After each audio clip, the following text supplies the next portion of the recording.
isoter dan endoterm. Sebelumnya, kami akan melakukan perkenalkan, nama saya Siswa Putri Etiolo. Perkenalkan, nama saya Selaras Hati Zilwa. Perkenalkan, nama saya Siti Nicholas. Perkenalkan, nama saya Montella Rizky dulu. Perkenalkan, nama saya Bumi Darmanjaya Baru. Perkenalkan, nama saya Evi. Perkenalkan, nama saya Junes Wardani. Perkenalkan, nama saya Istiqriani Zaruki. Reaksi yang membebaskan kalor disebut reaksi eksoterm, sedangkan reaksi yang menyerap kalor disebut reaksi endoterm. Contoh reaksi eksoterm dalam kehidupan sehari-hari yaitu pembakaran gas alam dalam kompor, sedangkan contoh reaksi endoterm dalam kehidupan sehari-hari yaitu beras yang berubah menjadi nasi. Baik teman-teman sekalian, mari ikuti kami untuk melakukan eksperimen tentang eksoterm dan endoterm.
Mengapa hal itu terjadi? Hal itu terjadi karena adanya pembebasan kalor dari sistem ke sistem lingkungan. Deterjen sebagai sistem dan wadah sebagai lingkungan dibuktikan dengan kenaikan suhu pada wadah sehingga wadah terasa hangat.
Mengapa hal itu terjadi? Bukan hanya manusia yang membutuhkan oksigen untuk bernapas, tapi api juga. Api akan terus menyala selama ada oksigen di udara. Bila api yang ada pada lilin ditutup dengan gelas, oksigen di dalamnya akan habis dan lilin. Untuk memperjelas eksperimen yang telah kami lakukan, maka kami akan menjawab teka-teki silang yang ada di praktikum kimia yang kedua.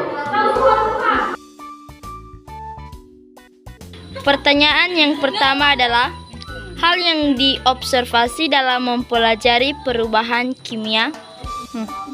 Jawabannya adalah sistem. Betul sekali. Jawaban keempat Pertanyaan yang kedua yaitu, sistem yang tidak memungkinkan terjadinya perpindahan kalor dan materi. Jawabannya adalah terisolasi. yang dihasilkan ataupun dibutuhkan dalam suatu peristiwa kimia. Pertanyaan yang ketiga, perpindahan kalor dari lingkungan ke sistem. Jawabannya adalah endotherm.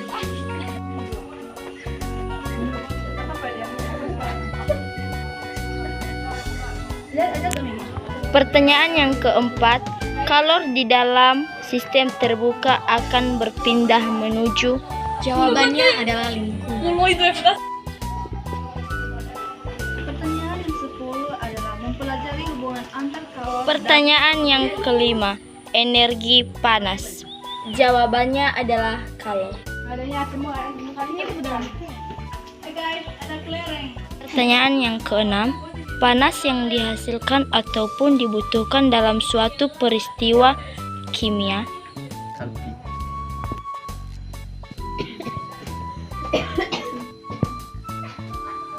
Pertanyaan yang ketujuh yaitu yang tidak akan berpindah pada sistem tertutup. Jawabannya adalah materi.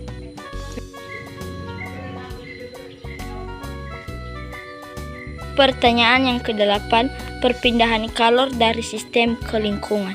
Jawabannya adalah endotherm. Pertanyaan yang kesembilan, perubahan entalpi dalam reaksi eksoterm akan bernilai. Ini adalah negatif.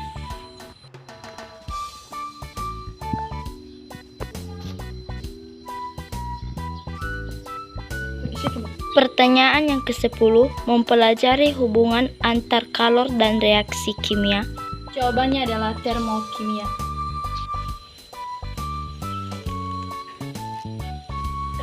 Pertanyaan yang ke-11, wadah tidak terjadinya perpindahan kalor dan materi. Jawabannya adalah termos.